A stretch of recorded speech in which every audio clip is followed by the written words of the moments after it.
It was now only 10 minutes since the crisis had been triggered by the relay at Niagara, more than 500 miles away. The generators continued to trip out, and at Kennedy Airport, the radar screens went black. And Flight 911 was in trouble. Roland, I got flag warning. Switch number 2 to the ILS. Okay. Kennedy approach. Yeah, who we got? Yeah, John? Can you hold it at 250? I'll take 200 if I can. What time did it go out? Astoria 2 and 3 went out. They can't hold on. By 5:28, the time had come to protect the system by deliberately switching what was left off. We shut down those lights in Brooklyn. It's the only thing left going. Ought to kill us and fly in Brooklyn. Staten Island about overloading Brooklyn with that ought to kill unit. So we leave that in or shut it down? Oh, we better shut it down, I guess. The system operator recommends shutting down Staten Island. Yeah, then let me know what you find out, all right? Okay. So,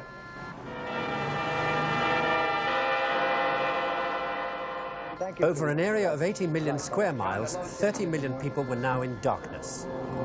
Load us down, that's right. All right. Oh, boy. So how is this place? John, I've got the chairman on the phone.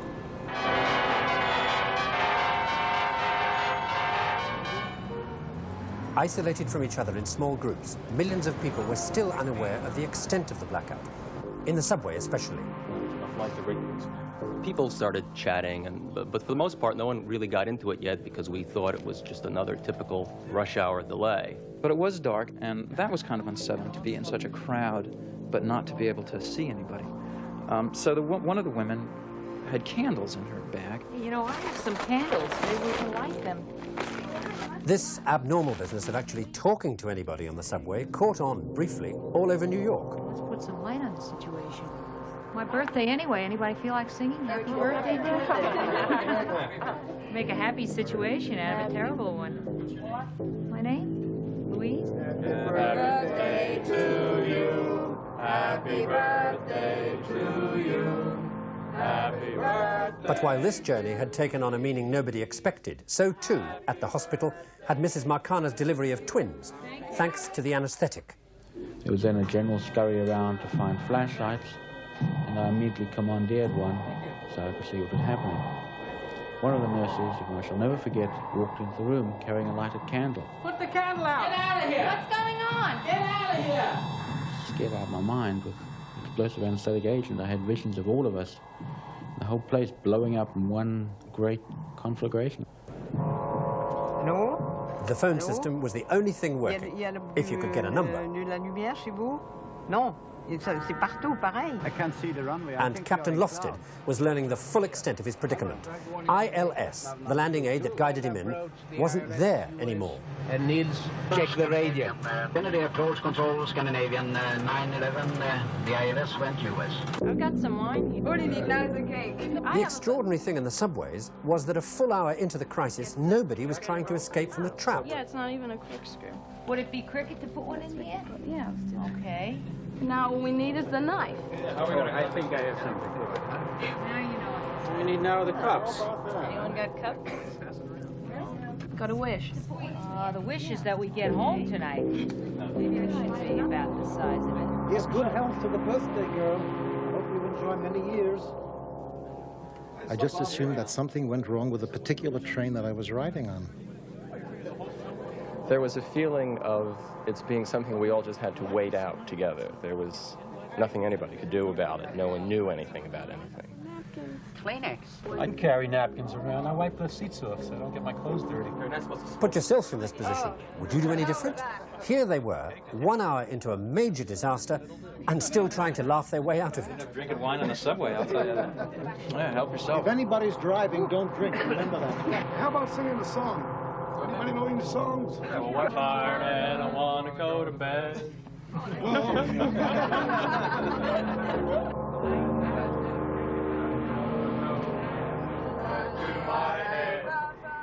People began to be very jovial and began to sing. Show me the way to go home, and everything that people could think of that related to our plight. Let's just keep on going on. Okay. At the hospital, darkness made no difference. I got the feet. Membranes are after. Here we go. Follow the head down. I'm following. Okay. All right. Well, the baby was delivered without the lights because you didn't need the lights for the delivery. That's manipulative. Remember, you're reaching up into the uterus, grabbing a foot, which is strictly by feel. You rupture the membranes and you bring the foot down. The second baby was vigorous, and we repaired the P's. There you go. Oh, you're such a pretty girl. Yes. Kennedy approach control, Scandinavian 911. Captain Lofsted had only a few seconds left to make his decision. He was at 2,000 feet, past the airport and heading straight for Manhattan in the darkness. There was only one thing he could do.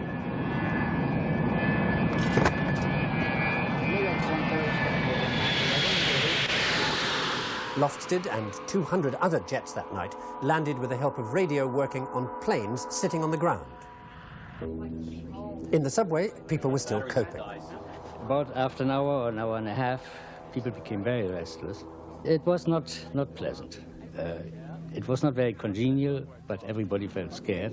I've never been this late before. Let you sit here and wonder and send nobody down to help us. Somebody knock on the window. See if you're going to turn his attention. After about an hour and a half, of these train employees would pass outside, but not look at us and not answer us when people banged on the windows and called out. They just ignored us. No, I think he's the conductor from the train, but I'm not sure. Skunks don't even turn around. Maybe he's gone for help. I don't know. Let's look. Gradually, finally, people began to realize where they were. Lost under the ground, helpless, unless help came. When we have a major power blackout, it at least hits the entire city. Is this all relaxed? We'll be trying to get you off as soon as possible. We would have to be in between stations. Why couldn't we be on a platform? I don't know how long this will take. It's Con Edison. It affects the entire city. We have people coming by evacuating the trains now. Please relax. Mrs. Makana found out what had happened to her, though not the way she expected. Mrs. Marcano, ¿cómo está? When I woke up and I saw all the candles lit around the room, I thought I was dead. And there was a priest standing nearby. And for a minute there, I thought he had come to give me my last rites. And I was afraid that all my family knew that I was dead and they came to light candles for me. No, yo no estoy muerta, yo no estoy muerta, yo no estoy muerta. No está muerta, no. Don't be frightened now, you're going to be okay. And finally, as in all good fairy stories, it was over. At exactly 5 hours after the train stopped, about 10:30, the train began to empty by having all the passengers walk out singly upon the catwalk. A few days later, people were back at their daily routine as if it had never happened. The night New York became a trap, forgotten. Everyone hold on to the railing. This is one of the more perfect examples of the kind of technological trap that we set for ourselves. The lift, the elevator. I mean, what is it? It's a steel box with some buttons in it and maybe a trapdoor for emergencies. But whoever looks that close? Except when this happens, where is it? And even in this situation, closed in, with an escape route that we can't handle, we behave like many of those New Yorkers did. We strike a light and we look around to see how badly things are. And if we find, in this case, an emergency button, absolutely great. We sit back and we wait for help to come. We wait for technology to come back and save our lives. Because it's inconceivable that it won't, isn't it? I mean, if you admit that, you've got to admit that every single day of your life, in some form or other, you unconsciously walk yourself into a technology trap. Because that's the only way to live in the modern world. So you don't admit it. You say, oh, well, in this situation, we'll cope. But what happens when the effects become widespread, irreversible, devastating? What happens when what little resources you have to help you cope give up? Then what? Well, in all the disaster scenarios you read, what happens is that without power, technologically based civilization cracks up rapidly. Without enough auxiliary power, and most major cities don't have it, organization is impossible. It's every man for himself. Looting and arson follow. And in a city not prepared to be a fortress, supplies run out fast. And however frightening the thought of leaving your technological womb, sooner or later, there is nowhere to go but out, away from the danger.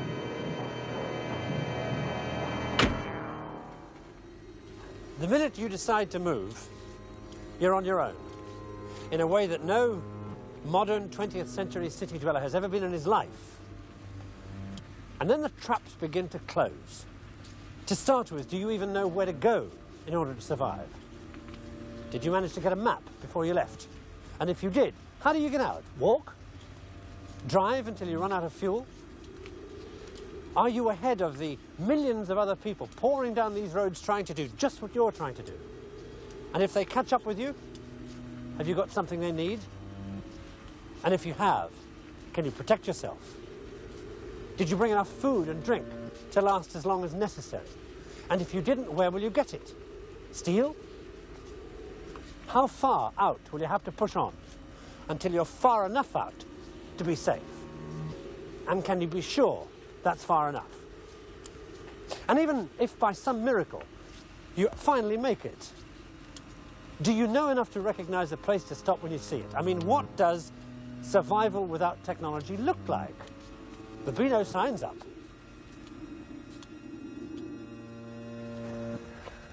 So, let's say that finally, somewhere far out into the country, you come across a place that looks right.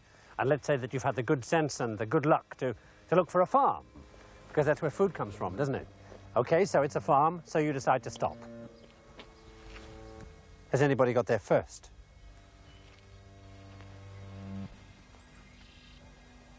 Or are the owners still here? Because you're going to need shelter, and people don't give their homes away. They barricade themselves in. So, sooner or later, exhausted and desperate, you may have to make the decision to give up and die. Or to make somebody else give up and die because they won't accept you in their home voluntarily. And what in your comfortable urban life has ever prepared you for that decision? Okay, let's say by some miracle the place is empty and it's all yours. Is there enough food in the house? How long will it last? How will you cook it? Wood fires? Are you fit enough to chop all the wood you need before winter comes? If you're lucky, you've got livestock on the farm. Great. Meat. But can you slaughter and bleed and butcher an animal? Okay, supposing you manage that, you've got enough meat to eat until you've eaten all the cows. But at least you could start running your farm. But it's a modern farm, remember? It's mechanized. There's a gasoline pump, but it's empty. So you can't use the tractor. What you need is a horse and cart. But when did you last see a horse and cart on a modern farm? And everything else here, the saw, the power drills, the light, the sterilizer, the water supply, the sewage system, the hoist, the milking parlor, the pumps, and everything on this control panel demands the one thing you don't have: electric power. Everything on this farm that you found doesn't work. The place is a trap. But there's nowhere else to go. The only way you're going to survive is if you find the one thing you need to keep on providing the food you've got to have. And you don't need the mechanized version of that thing. You need the kind people haven't used in 100 years. You need that kind of plow. You're saved.